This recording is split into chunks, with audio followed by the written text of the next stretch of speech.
Not all investors are created equal. There are different levels of investors. And if you want to become a successful property investor, you're really going to need to understand the 5 levels of investing, which is a model that I've put together to explain the progression that most investors take in their path to developing financial freedom. And just to make things clear, this has got nothing to do with your level of wealth. You see, it has a lot to do with your financial fluency and your financial intelligence. And I see that in clients we come across at Metropole in their approach to investing and, more importantly, in their results.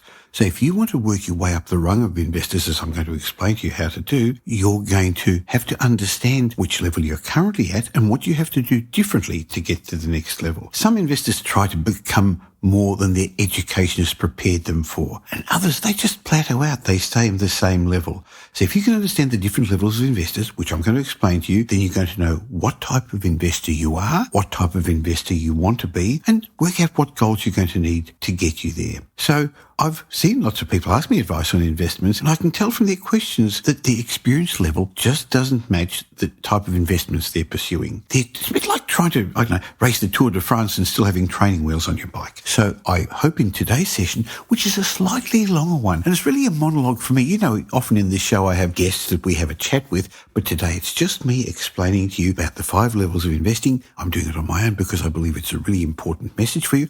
And at the end, I'm going to share with you a mindset message from one of my mentors to help you along the way to your financial success. So welcome to today's episode of the Michael Yardney podcast.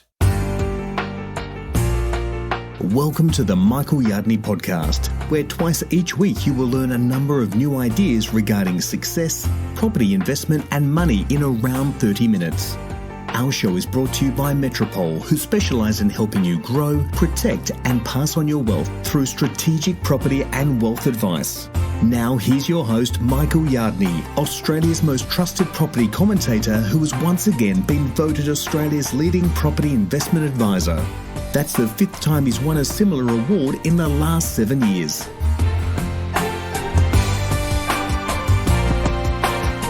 Now, today I've got a reasonably long lesson for you. It's about the 5 levels of investing. The problem is, if you want to become a successful investor, you really need to understand the 5 levels of investing, which is a model that I've created to explain the progression that most investors take in their path to developing financial freedom. Now, just to make things clear, this has got nothing to do with your level of income. I've seen people who earn hundreds of thousands of dollars a year, yet by spending most of it on a flashy lifestyle, these people fail to ever build a substantial asset base. Having said that, I've also seen successful investors build a very substantial property investment business while they're working at what some people would call menial jobs, their day jobs, earning relatively little in income. But these people eventually manage to build a property investment business, which means their job becomes something they choose to do, not something they have to do as a primary source of income. So as I go through these levels of investors with you, I want you to think about where you fit into this model. And as I go through each level of investment, what I'm going to explain is what you need to do to get up to the next level, because it's a continuum. So I want you to go from whichever level you are today, and no judgment about that, to become a level 4 investor, a professional property investor, and you'll understand what that is as I work through this model. As I say, I've just seen so many people over the years put this model together, but I've also recognised that most people don't get up to the next level. Most stay at level 1 or level 2 investors. And we'll talk a bit about why that happens as we go on. So let me start explaining this model to you. First of all, down the bottom of the rung, and again, it's not a judge of people, but it's where they are financially, are level zeros. Level 0 investors are the spenders. They're actually not really investors at all. They tend to be spenders and borrowers, and as a result, they end up with a high level of debt. They spend everything they earn, and often more. Their money runs out before the month does, and they usually survive from pay packet to pay packet, and they use credit cards and store cards where they can to get themselves through. And if they ever get any money, they spend it. If they don't have any money, they borrow it. You know, these people, they need some cash, so they go to an ATM and pay a fee to collect and advance their own money, and then they pay interest on it. Their solution to any financial issues that arise is to spend their way out of it or take on more debt. Now, do you know any level 0 investors? Unfortunately, a large part of Australia's adult population falls into this category. It's just not in Australia. In fact, in most Western countries. And the problem is they're never going to become wealthy unless they do something radically different. They've got to learn about money, about wealth, about money habits. They've got to learn delayed gratification and not to spend more they earn. They've got to learn how to budget. All those things they don't like doing, but they don't see where their money goes. They're living for the moment. But then there's the next level up, and I call these level 1 investors the savers. And the vast majority of people who are not spenders generally tend to fall into this level 1 category of savers. Their main investment's their home, which they aim to pay off over time. Sometimes they save a little, squirreling away a few dollars left over after paying tax. But in general, when they do save, they save to consume, not to invest.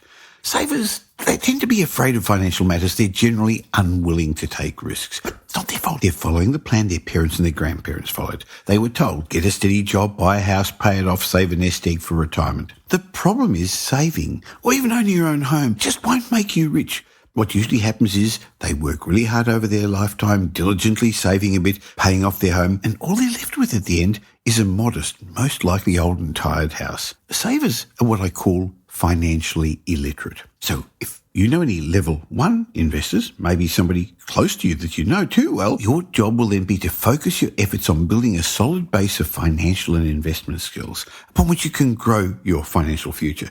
Savers are going to get the most leverage by investing in themselves first and getting quality financial education and beginning to build a network of peers around them to take the journey with. Unfortunately, there's so many places you can get good financial information from, like this podcast, like property updates, like a lot of other good blogs, but you've got to be careful who you listen to. Don't get sucked in by the spruikers and the get-rich-quick people, which tends to happen a bit to the next level, which I'd call level 2, the passive investors. You see, level 2 investors are aware that they need to invest. They realise that their superannuation won't get them through retirement. They start learning about investment, they begin accumulating assets. Now, while they're generally intelligent people, they're still what I would call financially illiterate. No one's taught them about the rules of money. They don't understand the rules of money. But remember, it's not their fault. Nobody taught them. If anything, their parents taught them old-fashioned and out-of-date concepts about money. Do you know anyone like that? Now, rather than taking responsibility for their financial education themselves, level 2 investors tend to look for answers to their investment needs from outside sources, from so-called experts. This makes them such easy prey for the latest get-rich-quick scheme, for the property scammers, for the flash-in-the-pan investment strategies spruiked by the latest trend. Instead, what they should be doing is refining their financial and investing education and focusing their efforts on choosing a specific wealth vehicle that they're going to master. They must unlearn flawed and incorrect, misguided lessons that they've learned about money and wealth from unqualified teachers. So level 2 investors, the passive investor, have to unlearn what they've learned from their parents and be very careful of who they get financial advice from. Unfortunately, at the moment, it's so easy to build a good website, send out a newsletter, do the videos on YouTube, go on Instagram, and sound like you know what you're doing. As this new cycle is now starting, there's a whole lot of new, let's call them spruikers out there who don't have their clients' best interest at heart. So be very careful who you get advice from if you're a passive investor. But you do have to learn, you do have to take financial control, you do have to be in charge of your own education. Now, that doesn't mean you shouldn't outsource a lot of the work, as a lot of clients do outsource to us at Metropole to help them with a strategy, to help them buy a property, to help them with wealth advice. But you should never outsource the knowledge. You need to get the knowledge. Moving up the rung of investors is the level 3 investor. I call them the active investors.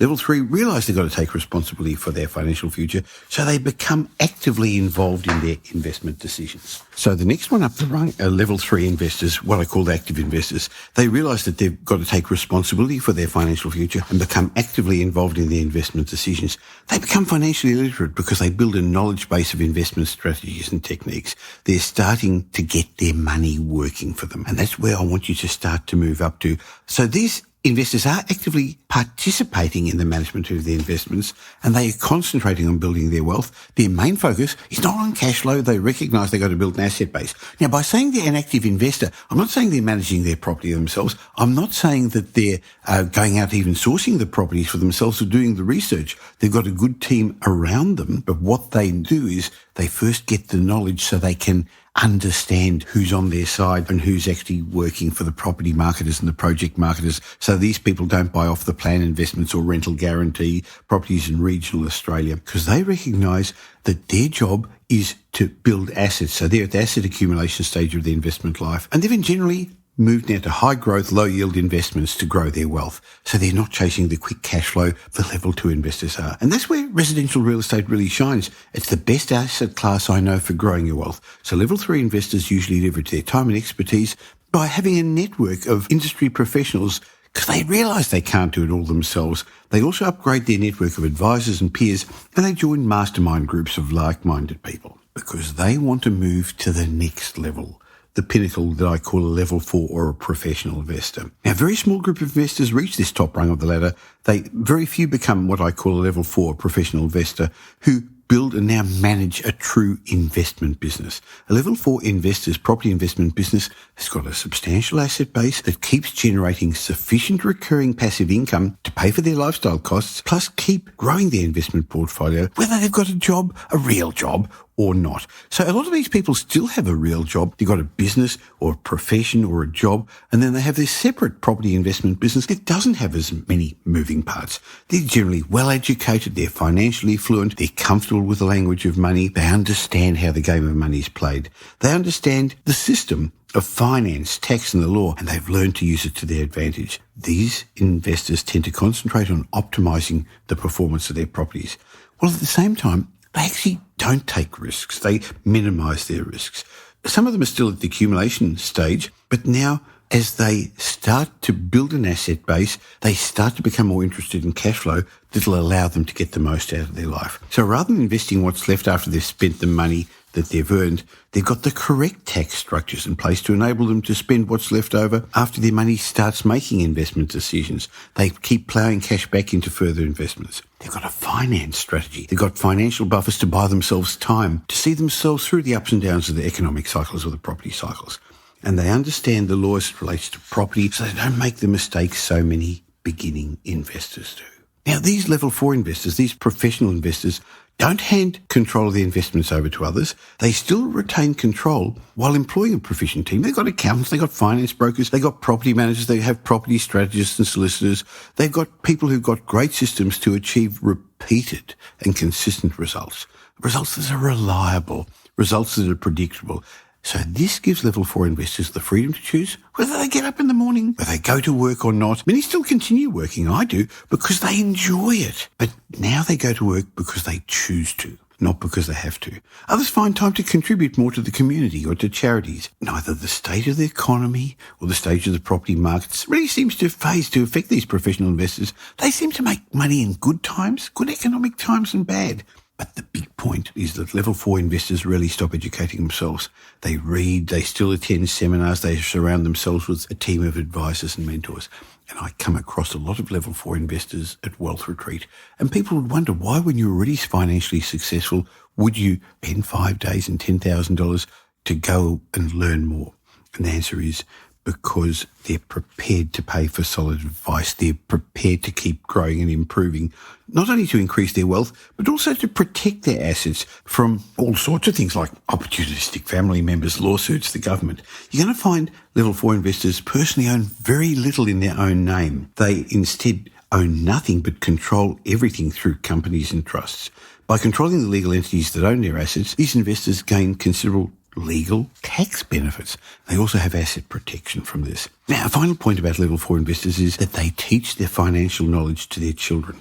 They pass on their family fortune to future generations because their companies or their trusts endure after they've departed this life. And that's what Ken Race at Metropole Wealth Advisory spends a lot of time doing, advising high net worth individuals, advising people who want to become high net worth individuals to set themselves up to be able to grow, protect and pass on their wealth. So let me get another point across to you. Asset growth has to come first and then the income stage. It's important to understand that to become financially free, first of all, you've got to educate yourself. The next stage is asset accumulation. So your job as a level 3 investor is to build a sufficiently large asset base to fuel your cash machine. And then, only then, when you've got a sufficiently large asset base, do you transition into the cash flow, the income stage of your life as you become a level 4 investor. The reason most people don't become level 4 investors is that because they don't build a big enough asset base because they're chasing cash flow, and you'll never become rich that way. Sure, you need cash flow. You need it to service your debts, but your focus should be on growing your assets rather than your income. So now that I've explained that a bit, time for some home truths. What level of investor are you? Where do you currently sit in this hierarchy of investors? Now, don't be upset. Everybody starts at the bottom at level 0, but not everybody makes it to level 4. In fact, very few do. But you can. once you understand why the rich keep getting richer. Remember, this assessment of your current level of wealth has got nothing to do with your income. You can be a low-income earner when it comes to your day job, but still be a level 3 investor and have financial security. Likewise, you could be considered rich by your working income standards, but still be at level 0 in wealth, spending every dollar you earn. So what I want you to understand is your pay packet you work for every day, has nothing to do with the level of wealth you are. And in fact, it's one of the worst predictors of wealth. Now, why do I say that? Well, I come across many clients at Metropole who earn substantial income, yet still don't have anything to show for it. And similarly, as I say, I keep finding plenty of people who've got modest incomes who've grown substantial property portfolios. Now, I know Bob, my doctor. He's earned hundreds of thousands of dollars a year for the last 40 years. He's in his late 60s now. He drives a lovely European car, but this is a true story. He still lives in a rented house and still continues to feel like he's on a treadmill. Every day he goes to his medical practice to see patients, and at the end of the month, he just manages to pay the bills. Remember the level 0 investors we talked about a short while ago? Now, I've spoken to him about this a couple of times. The trouble is, every time he earns money, he seems to spend it. He's never managed to put anything aside in the way of savings or investment or even an emergency fund. I remember a while ago he said to me his car broke down, he needed some major repairs, and even that created a degree of financial hardship for him. Now, the story of somebody like Bob, who probably earns, $300,000, $400,000 a year, that may sound strange to you. But if you're like most people, despite working for around 40 years and having earned millions of dollars in their lifetime, most people never become financially free. In fact, most people retire just above broke. So the question isn't really, can you make a few $1 million? Because if you multiply your income out by 20, 30 years of working life, the answer is you will. But my question to you is, are you able to keep a few $1 million? If you're like Bob, in fact, if you're like many people, you're going to find it difficult to save and you're going to find it really easy to spend. So I asked Bob why he still rents. Yet despite his income, he hasn't managed to save a deposit for his own home. He told me the following story. He said every new year he makes a resolution and he says to his wife, this year I'm going to take $1,000 out of my pay each week and put it aside for the future. Now, I know $1,000 a week is so much. You probably can't even imagine having that amount to save from your wages. But that's okay. Just follow the story because you get my point, and it's true. He said he hoped to put this money into a savings account because it would give him a deposit to finally purchase their own home. And when I asked him why this hadn't happened, he said, life gets in the way. Somebody got sick, he needed a new TV, his car broke down. You know what it's like. There are always unexpected expenses. So he asked me, Michael, how do you do it? How can I do it? What am I doing wrong? And I explained to him that if he wanted to save, but didn't make a firm commitment to pay himself first, it just wouldn't work. And I suggested he does exactly what the government does. And he said, what do you mean, Michael? And I said, every time you get paid, the government automatically takes a small amount of money out in the form of taxes. And I guess they do that because they know that if they didn't take it then, it would be really hard for them to get it from us at other times. Therefore, Bob should similarly set aside a small, predetermined amount of his wages that he got paid. Now, for most people, I'd say 10%, but for him, it should be much higher than that because of his age. So I've heard it say that you should save your age in percentage of your net after tax income. In other words, if you're 30, you should save 30% of your income or save it to invest it. And if you're 60, you should be saving 60% of your income. Now, I'm not sure that he can actually do that, but we've all heard of the power of putting aside a small amount of money to secure our future. So why doesn't everybody do it? We've also heard the idea that we should pay ourselves first, yet most of us don't do it. Although many of us do make an attempt, we want to put some money aside to save for the rainy day, we want to invest. Why doesn't it happen as we plan? And I've spoken to many people who told me the same thing. No matter how hard they try, they just never manage to get ahead. They run out of money before the end of the month, and regardless of how much they earn, they only just have enough to pay the bills and scrape by. The scary thing is, I hear the same story from people who earn $55,000 a year to people making over $200,000 a year. Just think of my friend Dr. Bob, who earns well over $300,000 and he's still constantly broke. Now, you're probably thinking, Michael, that can't be true. It can't be possible. If I made that amount of money, I'd be rich by now. But would you? Would you find somewhere to spend it on? The simple fact is that because Dr. Bob does what most people do, spending all the money he makes and then some, he's got no investments, he's got nothing set aside for a rainy day. That fight to get ahead's never worked for him. So the basis of success in moving up the levels of investors is live below your means so that you've got some money left over, and convert your earned income into assets that are going to eventually generate passive income. Since there's no amount of money you can't outspend, managing your cash flow is essential to build wealth. As you can see, it's not what you earn that counts, it's what you spend that makes the difference. Good cash flow management is going to be critical at every stage of your investment journey. So, thank you for listening to this long-winded story, but I hope you're getting my point. Now it's time for some home truths. How far up the investment ladder are you? Where do you currently sit in this hierarchy of investors?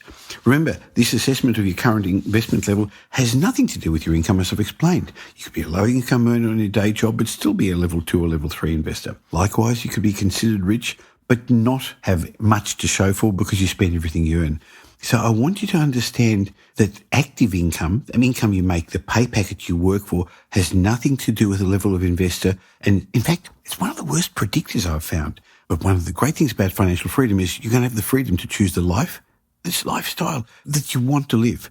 Now, it's your choice, but you can't do it alone. It's too hard. But if you are looking for some assistance, if you're wanting some help, now that you've heard this story, why not get the team at Metropole to help you? Because there's a number of ways we can do this. So whether you're looking at buying a home or investing in a property, sure, our property markets are moving ahead, but we've got a number of different ways we could help you. Number one, we give strategic property advice. We could build you a strategic plan for you, your family. That's bringing your future into the present so you can do something about it. We have a wealth advisory service. Ken Race runs that, where we can provide strategic, tailored financial planning and wealth advice about structuring yourself, about getting the right asset protection in place, about estate planning. Of course, we've got a buyer's agency, Australia's most trusted buyer's agency, that's been involved in over $3 billion worth of transactions, creating wealth for our clients. We can do the same for you.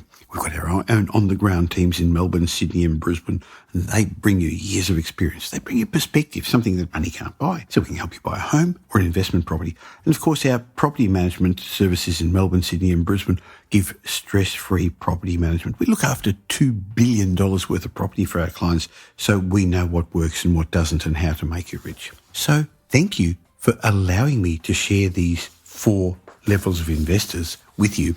Where are you? Where do you want to be? Now, remember, money doesn't discriminate. It doesn't care where you are now. But there's no reason why in this country you can't work your way up those rungs and reach the top of level 4 investor.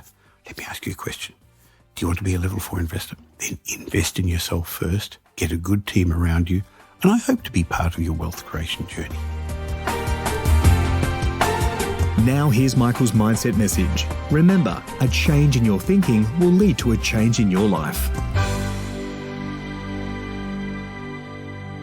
My mindset message today comes from my mentor, Jim Rohn, and he taught me to do remarkable things. I think you'll find this particularly useful if you're going through some challenges in your life at the moment. And even if you're not, and I hope you're not, I bet you're going to get some benefit from this message as well. Because Jim Rohn said when it comes to meeting and conquering negativity in your life, there's one key question you should ask yourself. What can you do starting today that will make a difference? He asked, what can you do when the economy turns sour? What can you do when everything's gone wrong? What can you do when you run out of money, when you feel unwell, when it's all gone sour? What can you do? And Jim Rohn said, let me give you the broad answer first. He said, you can do the most remarkable things no matter what happens. He said, people can do incredible things, unbelievable things, despite the most impossible or disastrous circumstances. And here's why humans can do remarkable things. Because they are remarkable. Jim Rohn said humans are different from any other creation. When a dog starts with weeds, he winds up with weeds. The reason is because he's a dog. And that's not true with human beings. Humans can turn weeds into gardens. Humans can turn nothing into something, pennies into fortunes, disasters into success. And the reason they can do such remarkable things is because they are remarkable. Try reaching down inside yourself. You'll come up with some of those remarkable human gifts. They're there, waiting to be discovered, waiting to be employed. With those gifts, you can change anything for yourself. You can change anything you wish to change. And I challenge you to do that because you can change. If you don't like how something is, change it. If something isn't enough, change it. If something doesn't suit you, change it. If something doesn't please you, change it. You don't have to ever be the same after today. If you don't like your present, change it. You're not a tree, said Jim Rohn. If there's one thing to get excited about, it's your ability to make yourself do the necessary things to get the desired results to turn the negative into success. Now that's true excitement. Well, I hope you got something from today's podcast. I hope you now understand where you are in the level of investors, where you want to be, and are beginning to understand what you need to do to get to the next level. And if you got some benefit from this and you know somebody else who wants to become financially independent through property, please let them know about this show. Tell them about it, send them an email, do something on social media, but let them know so we can help more people become financially fluent. And if you really enjoyed it, why not tell the world by leaving a review on Apple, iTunes, podcast, wherever you like. 1 star, 5 stars, many stars as you like.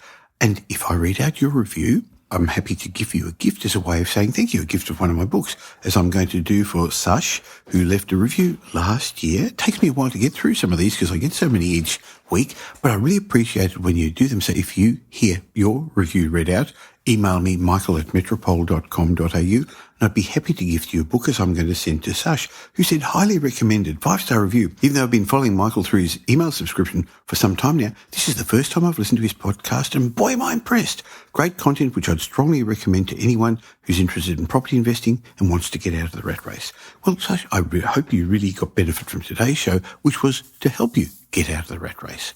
Now, in between the twice weekly shows, you can catch me at Property Update, as Sash is obviously doing, subscribing to my daily newsletter. You can follow me on social media at Michael Yardney, or my YouTube channel as well. I have regular videos with Dr. Andrew Wilson. And twice a week, I'll be here to discuss success, money, property investment with you. In the meantime, have a great week. Make it a great week. Thanks for listening to this episode of the Michael Yardney podcast, which was brought to you by Metropole, who help their clients grow, protect, and pass on their wealth through strategic property and wealth advice. If you like what you heard and don't already subscribe, you'll find us on iTunes or on your favorite Android app as the Michael Yardney podcast. Watch out for our next show, which comes to you twice a week, and you'll learn some new ideas about property investment, success, and money in around 30 minutes. To get more of Michael's thoughts, go across to www.propertyupdate.com.au and sign up for his daily morning briefing, and you'll hear from not only Michael, but a group of leading property success and money experts. And just a reminder that the information you heard in this show today is general educational advice and not specific investment advice, as we don't know your personal circumstances. If you're looking for specific advice, why not ask the team at Metropole to help you?